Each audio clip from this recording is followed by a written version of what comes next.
Alrighty fellas, quick little video. I'm finally getting around to changing my fork oil in the Xr150.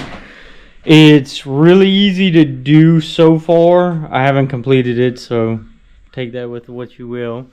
So I pulled out the bolt that goes through and holds the tire on, just let that loose. I have a jack under it holding up the bike to unload the suspension. Then undo these two bolts and then one bolt right here. And then my shop's a mess, I know. So then you pull the end cap off, drain out all the fluid. I drained it into this cup because I don't have a measuring cup, working with what we got. And I am replacing it with this 20 weight heavy fork oil, and then I'm putting it back together. Oh, a lot of questions about, I stiffened my springs up. This is what I used. It's some CPVC. I believe it's a 1/2 inch in thickness and about 1.5 inches long. And you just shove that down in the pipe before you put your end cap on. I'll show you that whenever I get to it though.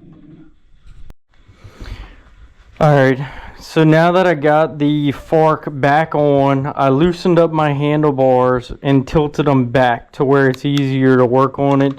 Because you really need to get this to stay in place, because it's held under pressure because of the spring. Now you just take this, which is just a piece of PVC.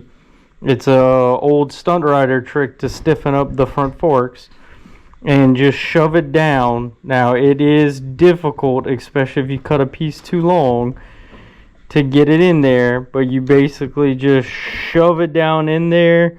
Make sure you're not cross threading and tighten it down.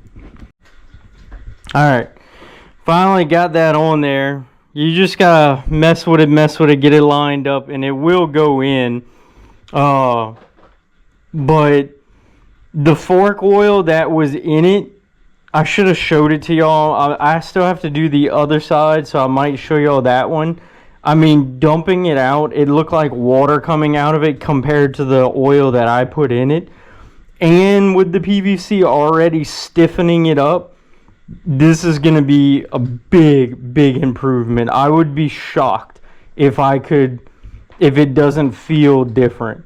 Now I might have to cut that PVC a little bit shorter to give it, to not make the spring as stiff, because the oil is going to help its rebound, but like I'm not a shock person, but the stiffening the spring helps it from bottoming out and being more bouncy.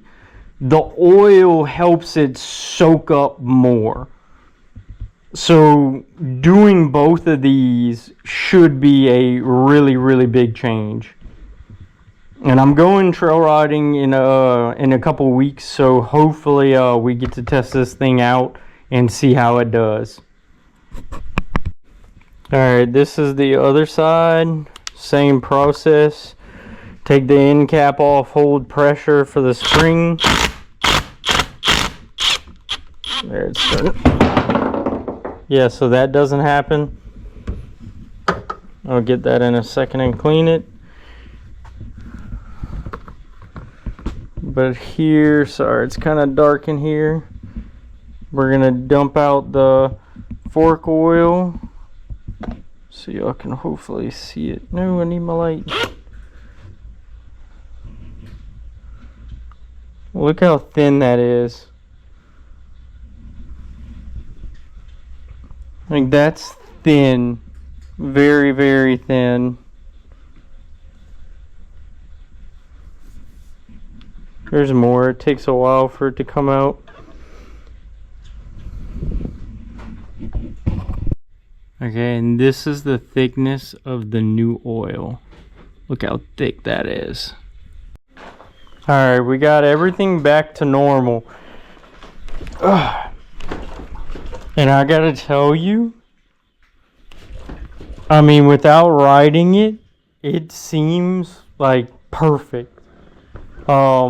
This, like, the springs are good, and it seems like the, yeah. It seems like the springs are good. It seems like the oil is doing what it needs to do. I haven't driven it yet. I just got everything all back together.